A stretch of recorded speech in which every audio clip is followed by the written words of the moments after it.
they're a menace. They're an abomination. It's truly tragic what happened to him. I'm lucky to have escaped with my life. We never really saw this kid again. Cedarsharks, the unholy offspring of death and destruction dwelling in Cedarville University. These vicious beasts' reign of terror has left a wake of carnage in its path. They inspire fear and awe in the hearts of Cedarville University students and faculty. But still students come, and still faculty teach. But just how dangerous are these fish? And why had these aquatic creatures struck such horror into the hearts of Cedarville's residents? We investigate this and more in today's special feature.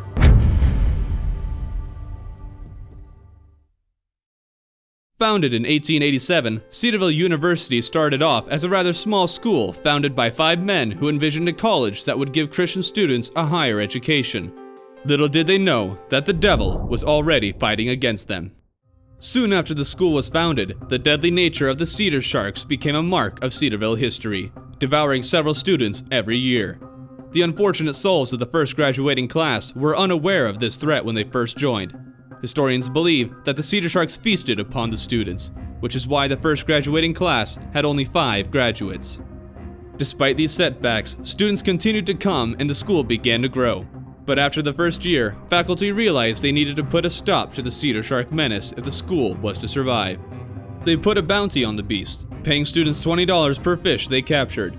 In today's terms, that would be about $580 per fish. Students hunted the sharks viciously for years until, in 1901, no more Cedarsharks were seen or heard in the lake. It was presumed that they were hunted to extinction. That was until they resurfaced in the early 2000s. By then, the school had grown astronomically. Students had long forgotten the horrors of Cedarville's past and did not think twice about going near the lake. Many have been consumed after these beasts' resurrection. One of the Cedarshark's more recent victims was Thomas Folkerts.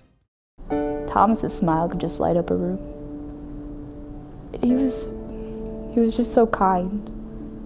You know, the whole, oh, go open doors for people, or, you know, that person looks like they need help with this thing up the stairs, so let's just help them out, you know?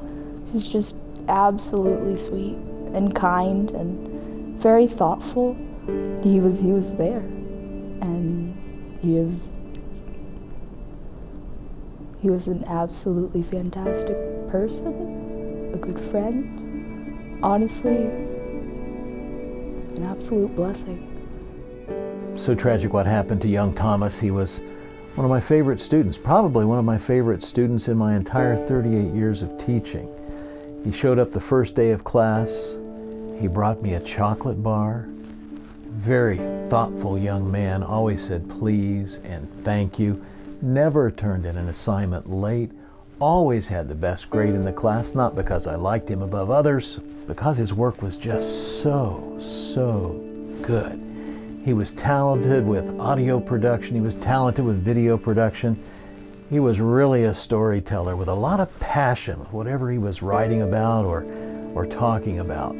Just an incredible young man, and such a tragedy what happened to him. You know, I warned him to stay away from the lake.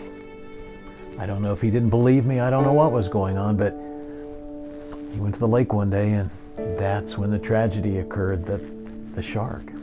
You know, it's happened before. It happened again. He got a little too close to the water.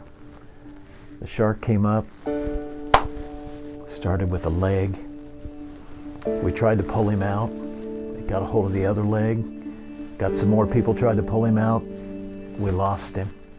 With the Cedarsharks coming back, Cedarville's president ordered that a shark be captured for study. Biology professors managed to trap a young shark, and their studies of it revealed why they are so deadly. The Cedarshark was revealed to be a variation of the Chinese grass-eating carp, only this variation was a natural killing machine. The most obvious and deadly aspect of these fish are the 2 large fangs in their mouths. They were measured to be 5 inches long and were lined with small spikes, allowing the shark to maintain its grip on its prey. The shark's muscles were discovered to be 10 times stronger than any other carp, giving the fish greater strength, maneuverability, and speed. 3 fins lined the bottom of the fish, and after some study, it was discovered that they were strong enough to allow the shark limited movement on land, explaining how they were capable of grabbing students up to 20 yards away from the shore and dragging them into the water. Finally, they inspected the shark's eyes and scientifically concluded that they saw within them a devilish thirst for blood that could not be quenched. But despite all these deadly characteristics, not every cedar shark attack results in a casualty. We had a term paper due for our classes last week. It was a psychology paper on phobias and getting over irrational fears, and I printed it off. I was on my way to class. I'm running a few minutes behind, and lucky me, paper blows out of my hand, so I have to go chase it down. And when I bent over to pick it up, I was too close to the water. I grabbed the paper and felt a sharp stab in my leg. I looked down and there's a shark on my leg. There was no one there. Campus safety was not around. I was yelling, no one was coming, so I panicked. I started punching it. I punched it in the nose. I was flailing my leg around trying to get it loose, and it was just stuck. It wasn't letting go. So I tried to body slam it a few times with my leg against the concrete. And, after a few minutes of that and punching it, it just let go. I'm lucky to have escaped with my life. The case of Curtis is a rare one indeed. During the past 10 years, statistics have shown that a mere 2% of cedar shark victims survive the initial attack, with only 1% surviving the wounds. Most students would leave, but shark attacks can easily be avoided if students avoid the lake.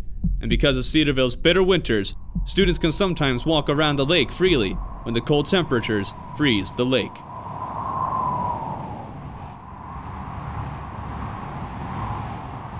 But despite these easy measures to avoid attacks and the clear and present dangers cedar sharks pose, some students ignore the warning signs. Cedarville even built a wall around part of the lake, allowing students to study freely near the water's edge. But others ignore the warnings and take their lives in their own hands, sometimes failing to even keep an eye on the lake. Cedar sharks are pretty dangerous. I try to tell freshmen this every year, but they don't believe me. So I tell them this quick story.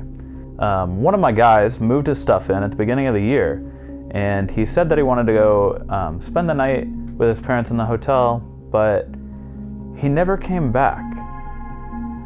And what I realized is that he probably was walking towards the hotel and walked by the lake and was one of the unfortunate victims of a cedar shark attack. Now, we never really saw this kid again, so I have no idea what happened to him, but the only plausible thing that could have happened to him was that he got eaten by a cedar shark. Some brave students, out of the goodness in their hearts, even risk death by fishing for the sharks, hoping to catch and kill them until they are extinct again, in the hopes of preserving the lives of their fellow students. Studies have suggested that the cedar sharks are more docile during the wintertime, and will often float to the surface when there is snow on the ground and the lake is not frozen. Nobody knows for certain why they do this, so he sent a video crew to find out.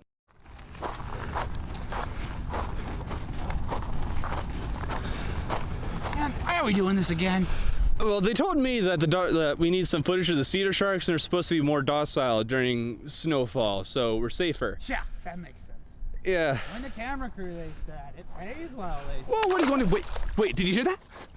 I could have sworn I saw something, or heard something. There's got to be something over here. There's a splash over there. Wait, Andrew, did you see that? Andrew? Andrew? Holy smokes, they got Andrew! I gotta get Andrew! Get him! No!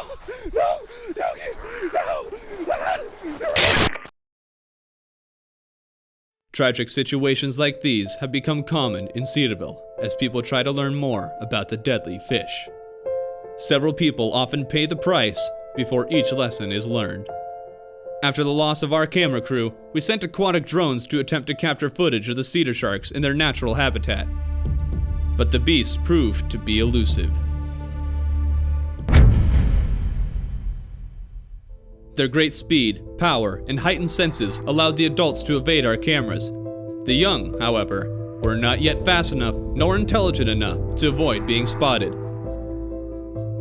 We even came across the carcass of a cedar shark, apparently cannibalized by its fellow sharks.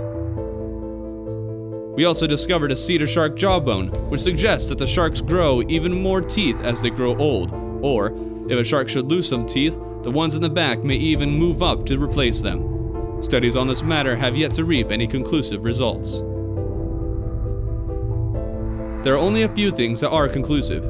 Cedar sharks are always on the hunt. An attack will almost certainly lead to death. And neither students nor faculty know what to do to stop their reign of terror.